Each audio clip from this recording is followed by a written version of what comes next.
Vamos lá, Mateus capítulo 13. Vamos ler a partir do verso 24, mais uma parábola de Jesus. Amém? Diz assim a palavra do Senhor. Outra parábola lhes propôs, dizendo: O reino dos céus é semelhante a um homem que semeou boa semente no seu campo. Mas, enquanto os homens dormiam, veio o inimigo dele, semeou joio no meio do trigo e retirou-se.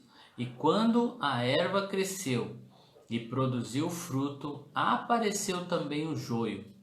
Então, vindo os servos do dono da casa, lhe disseram: Senhor, não semeastes boa semente no seu campo? De onde vem, pois, o joio? Ele, porém, lhes respondeu: O inimigo fez isso. Mas os servos lhe perguntaram: Queres que vamos arrancar o joio? Não, replicou ele, para que, ao separar o joio, não arranqueis também com ele o trigo. Deixai crescer juntos até a colheita. Direi aos ceifeiros: ajuntai o trigo e o joio. Deixai crescer juntos até a colheita. Direi aos ceifeiros: ajuntai primeiro o joio, atai-o em feixes para ser queimado, mas o trigo recolhei-o no meio do celeiro. Amém? Janete, Deus te abençoe, seja bem-vinda. Estamos aqui para compartilhar mais uma parábola de Jesus. Nesta manhã falaremos dessa parábola que acabamos de ler, do trigo e do joio. Bom dia, Cleide. A Bíblia, após o pecado de Adão e Eva, diz, que um dos castigos que veio sobre a terra foi que ela seria maldita. E a terra, por causa do pecado, ela produziria cardos e abrolhos, Ou seja, esses cardos e abrolhos são espinhos e ervas daninhas. Então, quando essa maldição, veio sobre a terra com a queda do homem, também já ilustrava aqui essa questão do trigo e do joio, Aquilo que veio como fruto do pecado foi espinhos e ervas daninhas que até então, pelo que a palavra diz, não existiam. Essa só para a gente entender, este joio, o seu nome científico se chama cisânia, É uma planta chamada cisânia. Então a parábola do trigo e do joio, ela é conhecida, e traz aqui muitas lições. Mas o tema central dessa parábola, ela trata sobre o juízo de Deus. Ou seja, o coração da parábola vai falar sobre isso, sobre o dia do juízo final.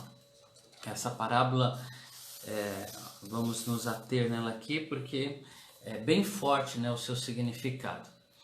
Então Jesus, mais para frente, ele explica para os discípulos de forma resumida essa parábola. Neuza, que acabou de chegar aí, Deus te abençoe. Lá em Mateus 13, do 36 ao 43, Jesus vai dar a explicação, e aí nós temos algumas pistas, para entendermos essa parábola. Jesus, ele fala que o reino dos céus é semelhante a um homem que semeou no seu campo. Então nós vamos ver aqui cada elemento dessa parábola, o que significa. O homem que semeou a boa semente no campo é o próprio Jesus. Ele é esse homem que vem e semeou a boa semente. Segundo, a boa semente são aqueles que entendem positivamente o Evangelho, aquelas pessoas que aceitam e recebem a Cristo como seu Senhor, são cristãos professos. Esses são a boa semente. O campo onde essa semente foi semeada é o mundo, onde nós vivemos. E Deus, ele enviou Jesus para salvar o mundo. No sentido aqui da palavra, quando diz salvar o mundo, se fala das pessoas, por meio do seu próprio sacrifício, Jesus veio para salvar o mundo. Então, dentro da parábola são esses alguns dos elementos. Nós vamos ver mais alguns daqui para frente, né? Na sequência, Jesus declara assim: mas enquanto os homens dormiam, veio o inimigo e semeou o joio no meio do trigo. E aqui nós encontramos outras figuras. Primeiro, os homens que dormiam, né, parecem representar aqui os anjos de Deus, ou mesmo, né, líderes da igreja, né, pastores, presbíteros, né, pessoas que estão à frente da igreja, que também pode ser essa representação, aqueles que reconhecem no meio do rebanho, né, os lobos com cara de ovelhas. O inimigo que semeou o joio, esse aqui é o diabo, né, Jesus explica. E o joio são os incrédulos, ou pessoas que resistem ao evangelho, pessoas que ouvem a palavra, mas não praticam, não dão atenção, sabem a vontade de Deus, mas não a faz. Olha, aqui de Poços de Caldas, acompanhando a minha sogra, o meu sogro. Nós precisamos notar que o joio, né, ele foi semeado no meio do trigo. Se o campo, né, ou essa plantação, ela representa o mundo, né, o trigo representa a igreja de Cristo que está no mundo. Então, né, isso quer dizer que no meio da própria igreja, nós temos aí falsos crentes, pessoas que estão no meio da igreja, né, que muitas vezes se professam a nossa fé, mas são pessoas que não tiveram um encontro real com Cristo. Jesus Cristo, quando ele está falando, né, em um outro momento sobre os falsos profetas, né, ele fala que eles seriam conhecidos, esses falsos profetas seriam conhecidos pelo caráter deles, né? Então Jesus diz assim: acautelai-vos dos falsos profetas, que vos apresentam disfarçados em ovelhas, mas por dentro são lobos roubadores. Pelos seus frutos os conhecereis. Gisele, Deus abençoe, seja bem-vinda. Então Jesus está dizendo aqui, pelos frutos que seríamos conhecidos. É interessante o aspecto sobre o joio e o trigo. Quem conhece essas plantas diz que elas são muito parecidas. Não tem como distinguir o joio do trigo, a não ser no momento em que eles dão fruto. Então, pelo fruto que eles produzem, né, quando sai lá o cachinho do trigo, né, o joio produz lá uma coisa diferente, né? Então, só no momento do fruto que se distingue o que é joio, o que é trigo. Por isso que a parábola diz que eles cresceram juntos, mas na hora da colheita, né, quando produziu o fruto, aqueles homens olharam e falaram: isso é trigo, isso é joio, né? Então, houve aquela distinção. E é isso que Jesus diz aqui, né, em Mateus 7, do 15 ao 16, dizendo: pelos frutos os conhecereis. Os frutos, né, falam da evidência daquilo que a pessoa é por dentro. A palavra não diz, né, que a boca fala do que o coração está cheio. Em outras palavras, fruto lembra o caráter, né, e caráter é comportamento. O caráter vai aparecer aí no comportamento dessa pessoa, em suas palavras. O lobo, né, que se disfarça de ovelha, ele não consegue comer capim por muito tempo. Uma hora ele vai mostrar que é lobo. A Bíblia diz que o diabo se transforma em anjo de luz e que ele usa, né, obreiros fraudulentos que se disfarçam em ministros da justiça. Isso está lá em 2 Coríntios 11, do 13 ao 15. Com a finalidade de espalhar o caos no meio da igreja de Cristo. Os lobos, né, transvestidos de ovelhas, são indivíduos que, apesar de frequentarem uma igreja local, nunca mudam de vida e estão sempre metidos em alguma encrenca, dentro ou fora da igreja. Eles estão sempre causando, né, como diz aí os jovens de hoje. Ninguém se engane, o joio se parece com o trigo, mas a sua essência é má. Os seus frutos é má. O seu comportamento anual, né? Aquilo que ele fala realmente vai mostrar. O dicionário diz assim sobre o joio, né? A definição de joio no dicionário é essa: planta anual gramínea de princípios tóxicos que nasce entre o trigo e prejudica o desenvolvimento. Então, o joio prejudica o desenvolvimento do trigo. Tudo o que é de má qualidade misturado a coisas boas, né? Então, o joio, ele cresce no meio do trigo e prejudica o crescimento do trigo. O joio é uma verdadeira desgraça numa plantação de trigo, porque seus frutos estão impregnados, né? Eles são infestados de fungos. Por isso o joio se tornou sinônimo de alguém que oferece apoio ou dá suporte para o diabo usá-lo, né? Aquela pessoa que não vigia, que vira e mexe, está metido em confusão. Então, de alguma forma, eles atrapalham a obra de Deus. Essa parábola, né, ela vai tratar desse juízo e que realmente nós enfrentamos no meio do rebanho. O que nós chamamos de graça comum, né, ou seja, aquela palavra que Deus dá dizendo que ele manda a chuva, né, sobre puros e impuros, sobre ímpios, né, e sobre os justos, isso se chama graça comum. E é essa a razão que na parábola, né, Jesus diz assim: não arranquem o joio, deixa que ele cresça junto, né, para que não venha também com ele o trigo se perder. Os servos perguntaram o seguinte: queres que vamos arrancar o joio? Não, replicou ele, para que não separe ou para que não arranque, né, o joio e junto com ele o trigo. Os ímpios têm o mesmo espaço e oportunidade de crescer que os justos têm as mesmas oportunidades. O exemplo disso foi Judas, né, Iscariotes, que teve a oportunidade de viver e de desfrutar de tudo que os outros apóstolos desfrutaram. Mas eles não possuem a experiência da regeneração. Eles realmente não tiveram uma experiência profunda com Deus, não tiveram seus corações transformados.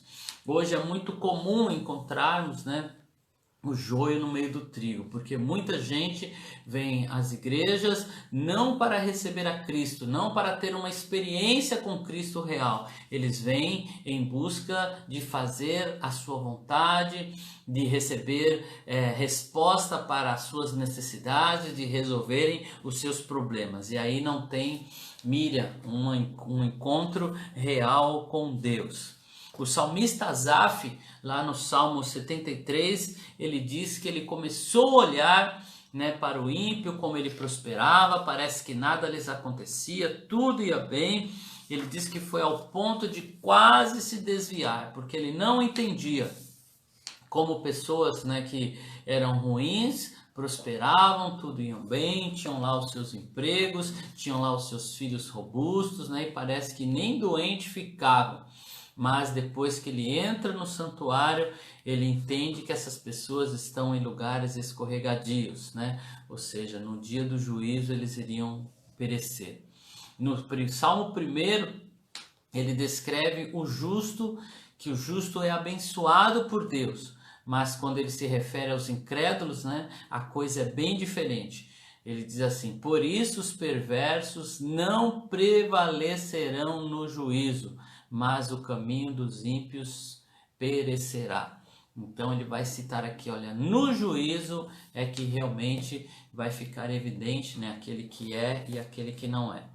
Na continuidade dessa história, Jesus diz que o dono da plantação ordena: deixa eles crescer juntos até a colheita. A colheita aqui é o juízo final. Por essa razão, quase nada pode ser feito para mudar a condição de um perdido que vive entre nós. Ele ouve boas palavras, ouve as boas novas de Cristo, mas não se decide verdadeiramente.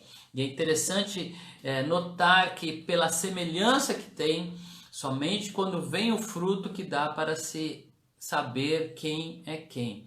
Muitas vezes aqueles que estão, né, dando problema, pessoas que não tiveram um encontro real, eles são mudados com a palavra de Deus à medida que vão recebendo e realmente vão sendo transformados. Então, mesmo pessoas que às vezes dão problemas, né, que vivem lá causando, chega uma hora que eles são alcançados e são transformados. Mas não é assim com o joio, né? Ele permanece nessa posição. O joio só foi notado pelos servos, né, do dono da plantação quando chegou a hora que estava em ponto de colheita, né? Daí a proibição de não arrancá-los naquele estágio, porque ao separar o joio poderia arrancar o trigo. Aqui está o grande perigo, né? Para preservar o trigo, o Senhor suporta o joio. Para preservar, né, aqueles que são trigo, nós temos que suportar o joio. Em igrejas sérias, bons líderes, né, da obra de Deus, eles também precisam tolerar certas coisas de alguns indivíduos, né, alguns indivíduos que são mau caráter, ou seja, o joio, por causa muitas vezes da família, né? Às vezes é um cônjuge, um pai, ou alguém que realmente causa problema, mas ele tem lá sua família, tem pessoas que estão junto, e se tirar um, o outro vai junto, né? A gente boa vai junto, que é o trigo.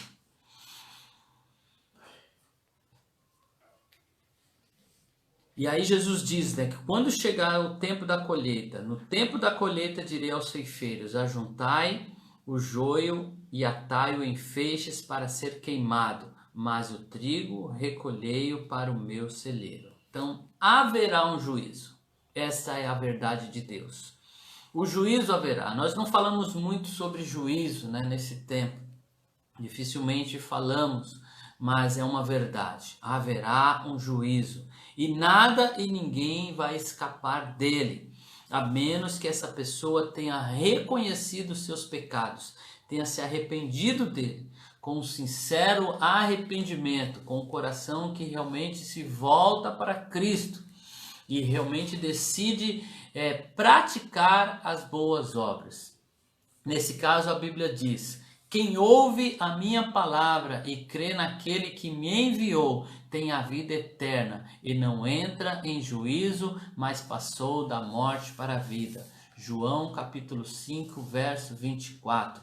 Há uma saída, há um caminho. Jesus é esse caminho. Ele diz que aquele que ouve as suas palavras, aquele que crê nele tem a vida eterna. Ele escapa do juízo, escapa da condenação. Por isso, nós que temos ouvido essa palavra, que temos tido essa oportunidade, devemos nos apegar a ela, nos apegar a Cristo Jesus. João Batista, no seu discurso, né, na sua pregação, ele dizia veemente: raça de víboras, produzir, pois, frutos dignos de arrependimento. Produza fruto que mostre o seu arrependimento, né? Porque ele dizia: o machado está posto à raiz da árvore, e todo aquele que não produzir, toda árvore que não produzir bom fruto será cortada e lançada no fogo. Deus dá essa oportunidade a todos. Deuteronômio 30, do verso 15 ao 20, nós vamos ver Deus dizendo assim: eis que coloco diante de vocês a vida e a morte, a bênção e a maldição. Escolham, pois, a vida. Deus, ele não obriga ninguém. Ele coloca à disposição de todos e ele aconselha: escolham a vida, escolham o que é certo. Encarar ou não o juízo de Deus é uma escolha que fazemos antes da morte física. Deus dá essa oportunidade a todos, né, de receber a vida ou de continuar morto em seus pecados. Deus sabe quem é o joio, né? E às vezes ele permite algumas pessoas saberem também quem é o joio. Às vezes ele revela isso.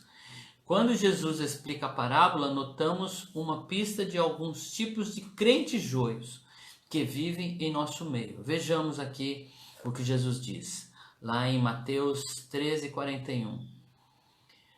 Mandará o Filho do Homem os seus anjos, que lhe ajuntarão do seu reino todos os escândalos e os que praticam a iniquidade, e os lançarão na fornalha. Aqui figuram até mesmo líderes, né, de igreja. Não quer dizer que não possa ter à frente de uma igreja também alguém com, ou seja, um joio, né?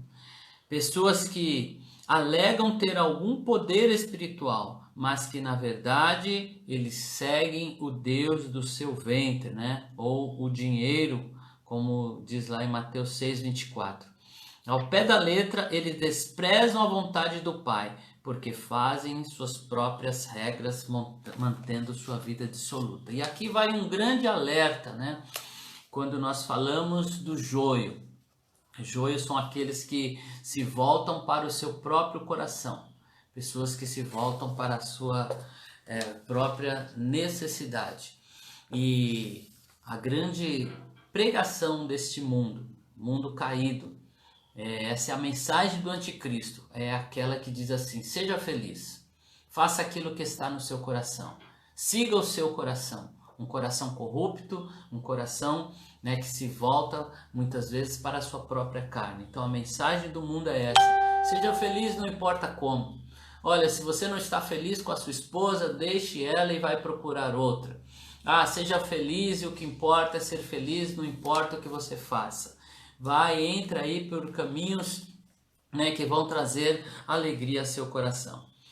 Provavelmente o juízo final está em foco aqui nesta parábola, porque o desfecho ou o veredito, né, que é dado a respeito do joio é esse: será lançado na fornalha acesa, ali haverá choro e ranger de dentes. Então essa parábola ela trata sobre o juízo final. Igualmente, em relação aos filhos de Deus, a sentença é descrita, e para os filhos de Deus a sentença é essa: então os justos resplandecerão como o sol no reino de seu Pai. A vida não acaba com a morte. Na verdade, nós estamos aqui na terra nos preparando para a eternidade e devemos escolher aqui e agora qual dos dois destinos nós queremos encarar quando chegar a hora. A parábola do joio no meio do trigo é de fato espantosa. Ela traz temor ao nosso coração, principalmente se estudarmos, né, pelo viés do juízo final. De fato, mais cedo ou mais tarde, todo ser humano nascido nessa terra vai ter que encarar a verdade absoluta da palavra de Deus. Jesus afirmou no final da parábola das bodas, né, que muitos são chamados, mas poucos são escolhidos. Os escolhidos são os filhos do reino, que receberam de bom grado o coração, de bom coração a mensagem da salvação que está revelada em Cristo Jesus. Outra verdade contida nessa parábola é que não há neutralidade. Ou é joio ou é trigo. Não tem meio termo. O caráter da pessoa diz ou deixa transparecer de fato o que ela é. Verdade prática para orarmos. A humanidade está dividida em dois grupos. De um lado, os filhos de Deus, ou os filhos do reino, né? Ou o trigo, como diz nessa parábola. E de outro lado, os filhos do maligno, ou o joio. E nós precisamos escolher a que grupo pertencer. E eu quero te chamar, né, sua atenção para esta verdade, né, que haverá um juízo. mas é nos dado oportunidade. A graça nos chegou, Jesus Cristo, o Filho de Deus, morreu por mim e por você. Nós podemos escolher viver esta verdade, recebendo a Cristo como nosso Salvador, deixando Ele conduzir os nossos caminhos, abrindo mão da nossa própria vontade e dizendo: Deus, faça a sua vontade em meu coração, eu quero fazer o que é correto, eu quero viver de forma correta. Nós somos filhos de Deus, pela graça somos salvos e por Ele nós caminhamos. E se você está em dúvida, meu Deus, eu sou trigo ou sou joio? A resposta é: como você se vê? Como você se olha? A palavra diz que é pela fé que nós somos salvos. Se você não se vê como trigo, alguma coisa está errada aí no seu coração. A fé precisa vir remover a dúvida. A fé é a certeza das coisas que não vemos. É a fé que nos leva a Deus. Então, se há dúvida no seu coração, peça agora ao Espírito Santo que venha acrescentar fé, para que você não tenha dúvida de quem você é. Somos salvos porque cremos em Cristo. Cristo morreu por mim e por você, e a salvação já chegou. Não são as obras que vão nos levar a Ele. Pelo contrário, as obras vêm porque nós cremos nele. Nós não estamos galgando com as nossas obras a salvação. A salvação veio ao receber a salvação. Nós recebemos o Espírito Santo. Com ele, fé suficiente para não termos dúvida.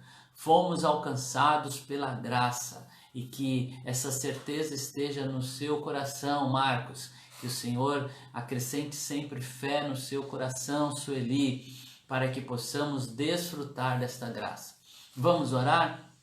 Pai querido, mais uma vez nesta manhã, segundo esta palavra, Senhor, que nos trouxe tanto temor, ó Deus, pois sabemos que haverá um juízo. Haverá um dia, Senhor, em que, como diz a tua palavra, o Senhor separará de um lado os bodes, do outro lado as ovelhas, e dirá às suas ovelhas: vinde, benditos de meu Pai, possuir por herança o reino que vos está preparado desde a fundação do mundo. Porque tive fome e deste-me de comer, tive sede e deste-me de beber, adoeci, estive na prisão e fostes me visitar. Isto mostra, Senhor, frutos de vidas que foram transformadas. Ó Deus, nesta manhã eu oro para que possamos produzir esses frutos, frutos dignos de arrependimento, digno daquilo que cremos, possamos escolher o que é correto, andar em tuas verdades. Ó Deus, se o meu irmão, a minha irmã, Senhor, está aí fraco na sua fé, está vacilando, não está conseguindo vencer os pecados, as dificuldades, em nome de Jesus agora, que esse teu filho, essa tua filha possa receber de ti força para romper as dificuldades. Esse teu filho que não consegue mais orar, em nome de Jesus agora, aqueça esse coração. Oh Deus, ajude ele a romper com as dificuldades. Esse que está sendo atacado na sua mente com as acusações do inimigo, em nome de Jesus, que ele possa receber de ti fé, forças para confessar os pecados e abandoná-los e viver uma vida de integridade contigo. Fortalece o teu rebanho, Senhor, em nome de Jesus, dá força para rompermos em todas as dificuldades, pois o Senhor disse que estaria conosco em todos os dias, todos os momentos, em nome de Jesus. Deus te abençoe, abençoe seu dia. Eu sei que esta parábola, ela é forte, fala da verdade, fala da decisão que fazemos, e mais que Deus possa te fortalecer. Um dia abençoado, um dia na presença do Senhor. Deus te abençoe, em nome de Jesus.